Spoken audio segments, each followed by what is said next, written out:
नमस्कार, आप देख रहे हैं पब्लिक भारत वर्ष। अभी हम साहेबगंज विधानसभा में देवरिया पंचायत में हैं। इस बार सेटिंग में आने वाले चुनाव के उम्मीदवार हुए नूरजहां जी, जिनके प्रतिनिधित्व कर रहे हैं नगिंदर राम जी, जिनसे हम बातचीत करेंगे और जानने की कोशिश करेंगे इस पंचायती चुनाव में मुद्दा क्या लेके आए हैं। नूरजहां जी के बारे में सबसे पहले बताते हैं हम। एक ऐसे प्रत्याशी इस बार चुनाव लड़ रही है महिला, जिनकी विचारधारा सबसे अलग है।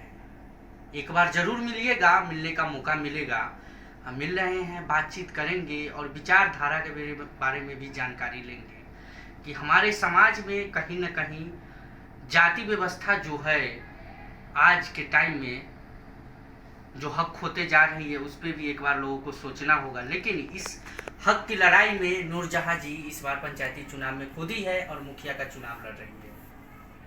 मुद्दा क्या लेके आई है ये जानने की कोशिश करेंगे। इस बार आवागमन रास्ते की बात हो, नल योजना हो या सिटिंग मुखिया का कार्यकाल कैसा रहा, ये भी जानेंगे। नागेंद्र राम जी प्रतिनिधित्व कर रहे हैं इस बार के चुनाव में। सबसे पहले नागेंद्र जी जानने की कोशिश करते हैं नूरजहां जी के बारे में, उसके बाद ही हम क्वेश्चन पे आएंगे।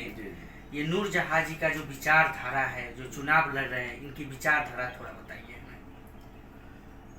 सबों के साथ विकास, इनके साथ किसी प्रकार की जात पात की भावना नहीं जाएगी। जात पात से उठ करके इनका अपना एक अलग कार्य है, जो आज तक जो नहीं हुआ है उसको करने के लिए तत्पर है। और हम लोग का जो आज हम लोग पर पूर्ण विश्वास करके कार्य कर रहे हैं, उसमें हम लोग चाह रहे हैं कि इस पंचायत को ऐसा काम कर दे कि इस पंचायत को राष्ट्रपति से हम लोग सम्मानित कर रहे हैं। ये एक बात आपने बोली, हम यही सुनना चाह रहे थे आपसे मुख से। जात पात जो ये सबसे बड़ा कलंक है आज हमारे समाज के लिए। हिंदू अलग है, मुस्लिम अलग है, लेकिन इनका मैंने पोस्टर देखा, बैनर देखा, उसके बारीकी से मैंने पढ़ा भी है।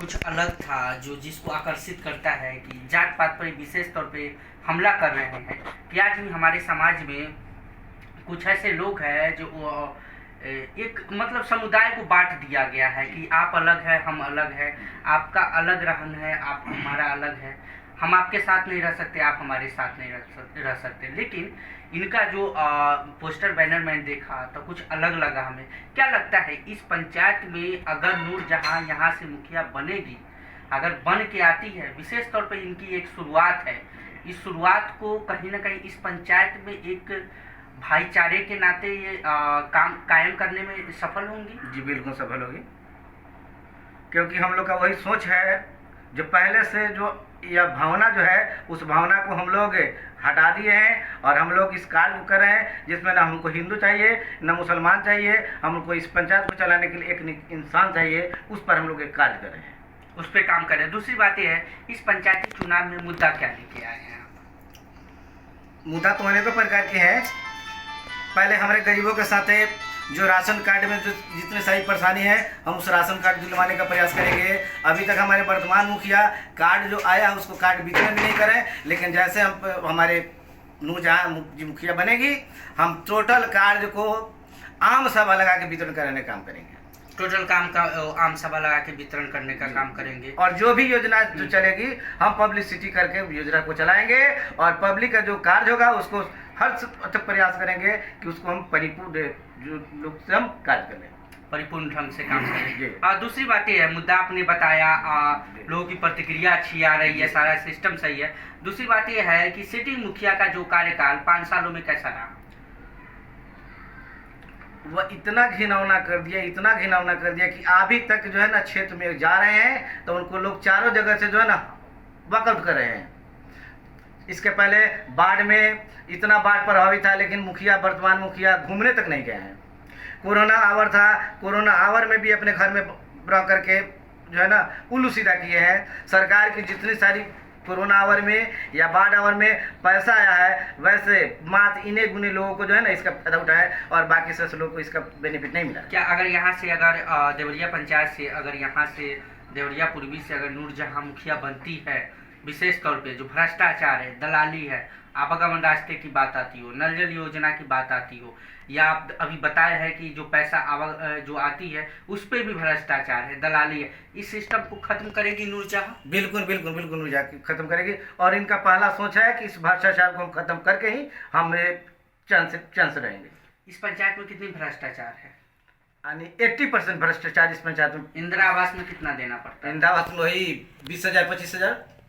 मतलब हम एक ऐसे मुखिया प्रत्याशी को हम चुनते हैं जो हम सोचते हैं समाज के लिए 5 सालों के लिए हमारे प्रतिनिधि करे, दुख सुख में साथ रहे, लेकिन वही लोगों से ये 20,000 25,000 रुपया बिचौलिया लोग हो या मुखिया जो भी हो, असुल्ले का काम करते तभी इंदिरा आवास मिलता है। जी मिलता है बिल्कुल मिलता है।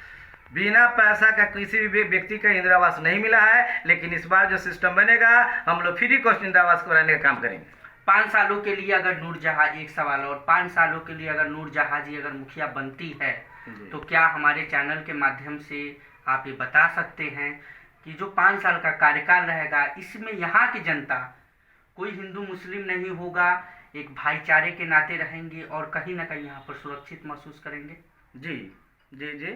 यानी नूरजहां जी अगर मुखिया बनती है तो आपसी जो द्वेषता है हम लोग उसको अथक प्रयास करेंगे, खत्म होगा। और यहाँ से कार्य की जो बात आ रही है, कार्य तो हम लोग कार्य करके और हम लोग साबित करेंगे और आपको भी इसका संदेश हर वक्त हम देते रहेंगे। लास्ट सवाल, आने वाले चुनाव के लेके देवरिया पूर्वी पंचायत के जितने सारे जनता है वासी है, कोई संदेश आपका लोगों को चुनाव के लेके कोई संदेश देना चाहेंगे? बस वही जात पात को हटाना है और एक नया पंचायत हमको बनाना है। नूरजहां जी को मुखिया बनाना, नूरजहां जी को मुखिया बनाना है। देवरिया पूर्वी पंचायत में थे नागेंद्र राम जी से हम बातचीत कर रहे थे, जो प्रतिनिधित्व कर रहे थे। आप समझ सकते हैं एक ऐसे व्यक्ति इस बार पंचायत में प्रतिनिधित्व कर रहे हैं जो बिना जात का हिंदू है लेकिन एक मुस्लिम कैंडिडेट का प्रतिनिधित्व कर रहा है। सबसे बड़ा प्लस पॉइंट ये है, आपको एक बार सोचना चाहिए कि आपके पंचायत में कैसा कैंडिडेट आपको चाहिए। इस बार नूरजहां जी चुनाव लड़ रही है, मुखिया का समर्थन चाहिए, आपका प्यार चाहिए। अगर मुखिया बन के आएंगी, भ्रष्टाचार, दलालिया जिस तरीके से 5 सालों में काम हुआ है उस पर ये लगाम लगाएगी और अच्छा काम करके दिखाएगी। कैमरामैन ऋतिक के साथ मैं राजीव।